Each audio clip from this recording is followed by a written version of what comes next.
Bonjour à tous, il va être question aujourd'hui de Insidious 3, réalisé par Leith Whannell, je crois que ça se prononce comme ça, Whannell, normalement.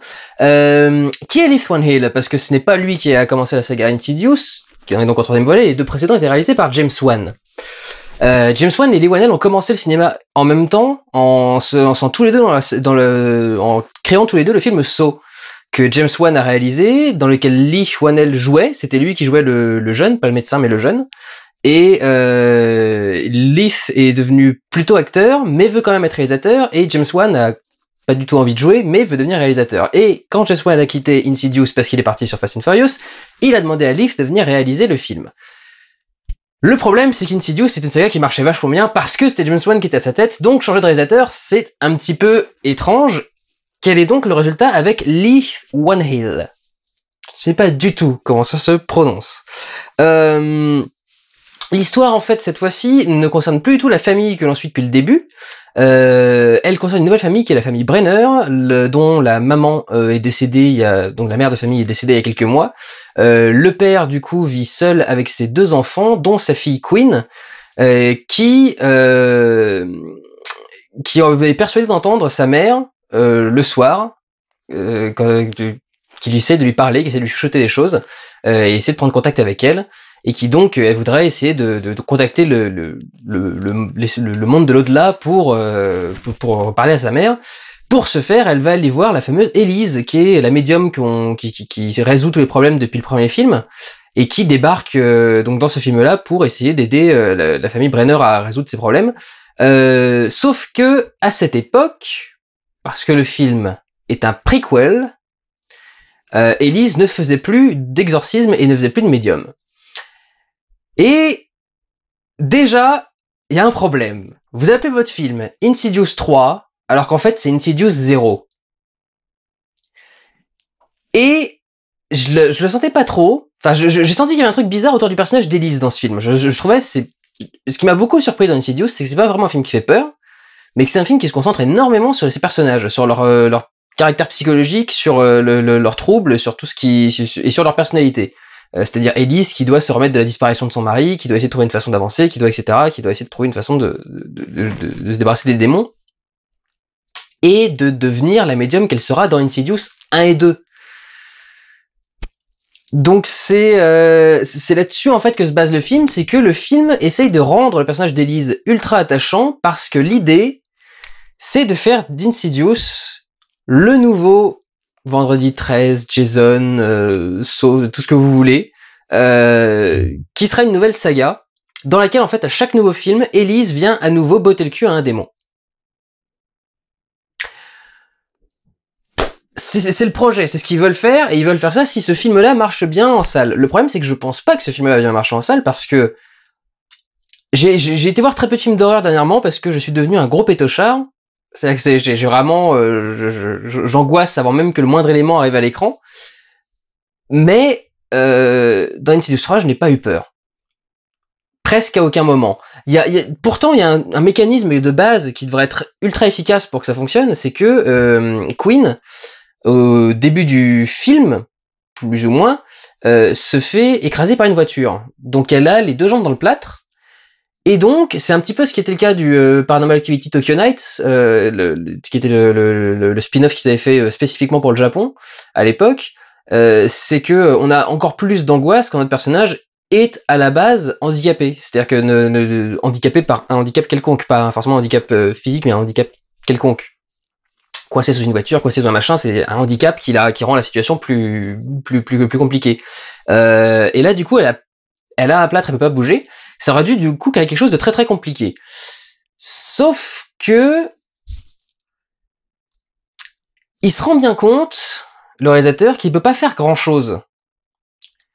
Si son démon est trop violent, trop direct, et vraiment un truc qui permet de faire peur, c'est-à-dire un truc où il peut sortir de n'importe quel endroit de la pièce, n'importe quel coin, et faire un espèce de gros jumpscare, ou jouer justement sur l'absence d'un jumpscare, un truc dans ce genre-là. S'il fait tout ça, ça va être très vite réglé. Parce que si elle peut pas bouger, elle peut pas se défendre, elle peut rien faire, elle peut pas s'échapper, elle peut pas quoi que ce soit. Et on peut pas éternellement appeler papa pour que papa vienne te sauver en plein milieu de la nuit. Ce qui fait que le démon est très joueur, qu'il y a beaucoup de choses qui sont uniquement du visuel Et à partir du moment où ça arrive à l'écran, ça fait plus vraiment peur. C'était un peu le défaut d'Insidious de base, c'est qu'ils essaient de faire ça sans budget parce qu'ils disent que c'est ça qui permet de faire des choses plus intéressantes. Oui, peut-être. Mais certains de vos costumes étaient un peu cheap. Là, les costumes sont pas cheap et les costumes avec sont pas cheap, mais une fois que le travail sur la surprise et sur l'interrogation et sur l'absence d'éléments visuels, le fait d'avoir nous, spectateurs, à imaginer ce qui peut se passer, marche beaucoup mieux que de nous mettre clairement un mec avec un maquillage devant la caméra, qui reste fixe ou qui bouge et qui va dans un autre endroit. Donc du coup, ça fait très fait exprès. Ça fait très... la progression est cinématographique et la progression est faite pour fonctionner avec un truc de cinéma. Et le démon est pas est très joueur plus qu'autre chose et presque pas si méchant que ça entre guillemets. Et il est très méchant mais il est pas si méchant que ça.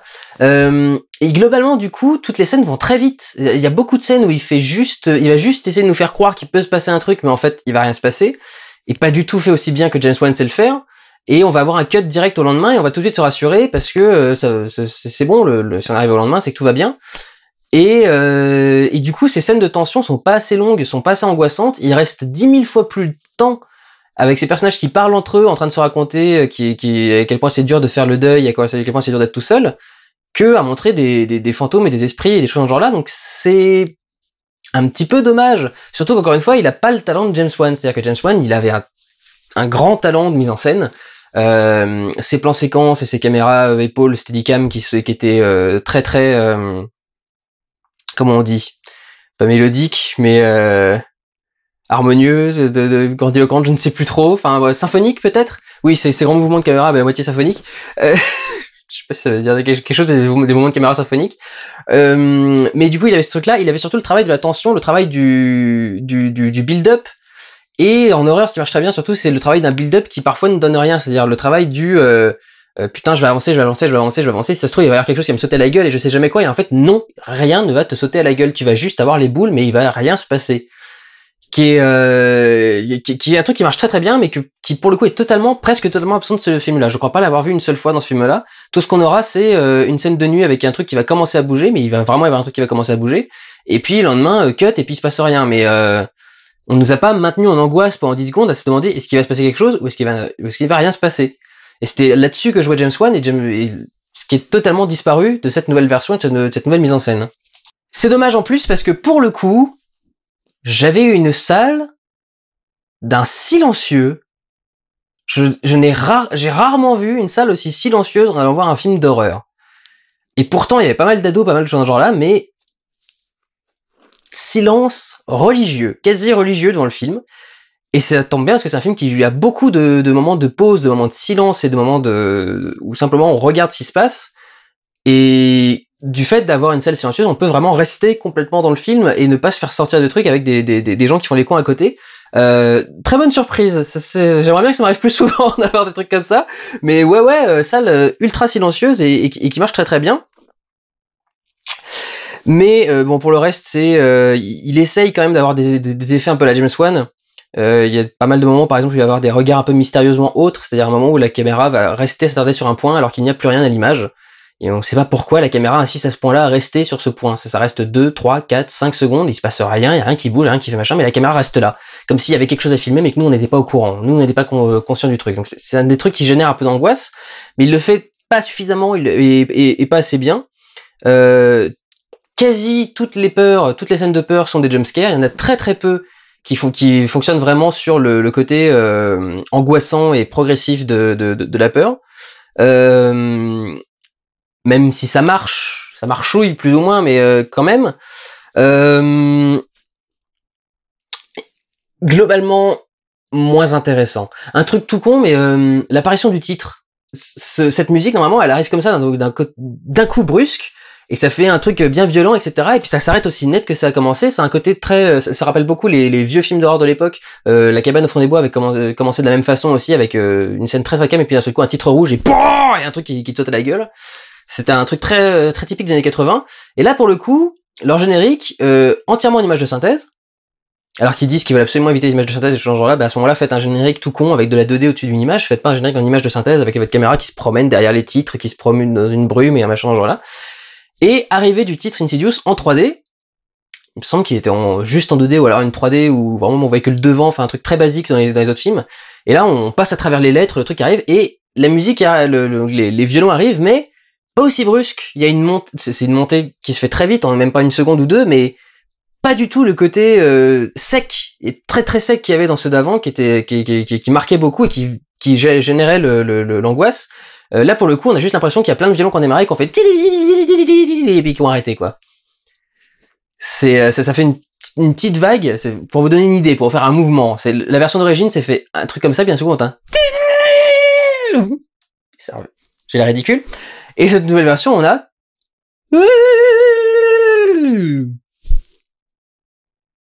le premier qui fait des loops sur ses vidéos, je le tue. Le premier qui prend des extraits et qui me met mettre en loop, je le tue. Bref, plutôt décevant. Je vais pas rester 3 heures dessus parce qu'il y a pas tant que cette chose à dire.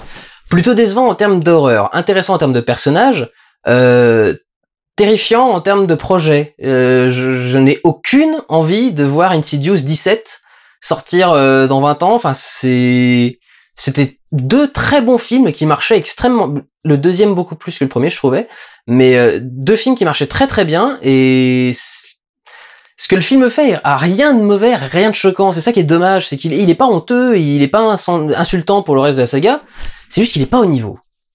Il est bien, mais il est pas au niveau. Et il est pas du tout avec il a pas du tout le talent de James Wan, qui vraiment a un côté inné pour refaire ce genre de film. Et qui gère très bien ça. Et à moins que ce soit lui qui revienne diriger un autre film, je pense que ce sera pas très intéressant. Et l'idée maintenant de faire de ça un côté presque une série télé avec Elise, chasseuse de vampires, Elise, chasseuse de fantômes, qui vient dans tous les films faire des trucs. Le personnage est intéressant parce que il y a des côtés assez drôles et puis des côtés assez touchants. Il y en a un que j'attendais vraiment, parce que Elise a un problème quand elle va dans le monde des fantômes, elle est poursuivie par un esprit en particulier qui lui en veut.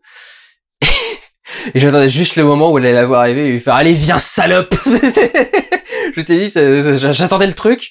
Et quand ils ont fini par faire ça, je me suis dit « Ah, oh, ouais. » Donc voilà, j'attendais le moment où elle allait prendre son courage à deux mains. Qui était plutôt cool. Mais en dehors de ça, pas très très intéressant. On voit le moment où elle rencontre du coup ces 2 technicos. Pareil, c'était peut-être pas nécessaire non plus. J'avais pas forcément envie de savoir d'où venaient ces 2 mecs et comment ils avaient rencontré Elise. C'était pas essentiel à savoir pour mon bien-être psychologique et pour ma vie. Et globalement, ouais, j'ai pas forcément envie de suivre ce personnage venant se battre avec divers démons à la fin de chaque truc. Surtout que a priori, on est censé plutôt être en rapport avec les familles parce que c'est ça qui est censé être nous projeter dans l'histoire. Donc décider de faire tourner la saga autour de la médium, ça me paraît un peu plus compliqué. Si elle devient aussi centrale que ça me paraît bizarre. Là, elle est presque aussi importante que les personnages principaux dans ce film-là. Elle est presque à moitié-moitié. Donc voilà, pas très agréablement surpris. En même temps, je ne savais même pas que le film sortait. Je sais pas comment je suis passé à côté, mais j'ai découvert il y a 2 semaines que cette semaine il y avait une Insidious 3 qui sortait. Je ne savais pas du tout que c'était un projet. Enfin, si, je savais que c'était un projet, mais je savais pas que ça sortait maintenant, bientôt. J'avais pas vu les bandes annonces, j'ai rien vu du tout. Voilà, je savais pas que ça venait maintenant. Et je préférais que ça s'arrête là. Personnellement, je préférerais qu'il n'y ait pas d'Insidious 4, que le 3 s'arrête ici et que voilà. Là c'est bon, on a expliqué la famille des premiers trucs, on a eu une petite histoire en plus s'ils veulent. C'est très bien. Maintenant, stop. Ce serait très bien de rester là. Prenez soin de vous, allez voir des films. Ciao!